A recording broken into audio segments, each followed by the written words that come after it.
যেহেতু আমার এখানে প্রশাসন এসেছে এবং ওনারা বলেছে যে আমার বিরুদ্ধে ওয়ারেন্ট ইস্যু করা হয়েছে, যদিও তারা আমাকে ওয়ারেন্ট ইস্যুটা দেখাতে পারে নাই, কিন্তু আমি আইনের প্রতি শ্রদ্ধাশীল হয়ে আমি তাদের সাথে যাচ্ছি।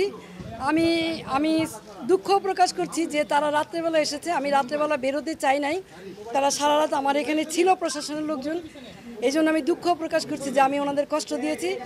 আপনারা দেখেছেন যে আমার মহল্লার লোকজন তারা এখানে সারা রাত অবস্থান নিয়েছে।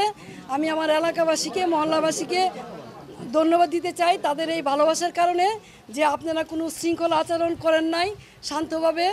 আমি আপনাদেরই সন্তান, আপনাদেরই মেয়ে, আপনারা আমার প্রতি যে শ্রদ্ধা, ভালোবাসা, সম্মান দেখিয়েছেন, আমি আজীবন আপনাদের এই ভালোবাসা, শ্রদ্ধা, সম্মান মনে রাখবো।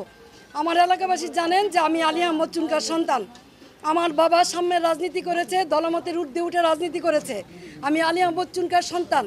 আমার যদি অপরাধ হয়ে থাকে জয় বাংলার, জয় বঙ্গবন্ধু বলার কারণে, তাহলে আমি সেই অপরাধী হতে চাই। এই জন্য যদি আমার বিচার হয় তাহলে বিচার হবে।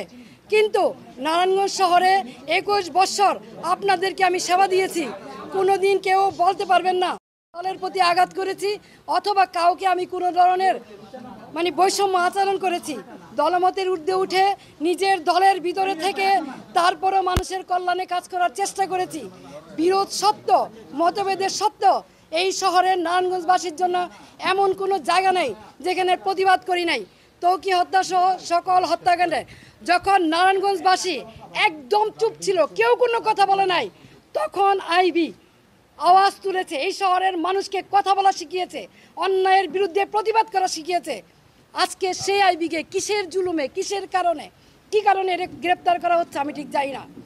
কিন্তু যেহেতু আমাকে গ্রেপ্তার করা হচ্ছে, আমি নারায়ণগঞ্জবাসীর কাছে একটাই অনুরোধ করব, আপনারা যেভাবে আমার পাশে ছিলেন, আমার পরিবারের পাশে ছিলেন, আমার পাশে থাকবেন। আপনারা সকলেই জানেন 1 মাস হয়নি আমার ছোট ভাই, অত্যন্ত আদরের ছোট ভাই মোহাম্মদ আলী রাজা রিপনকে আমরা হারিয়েছি।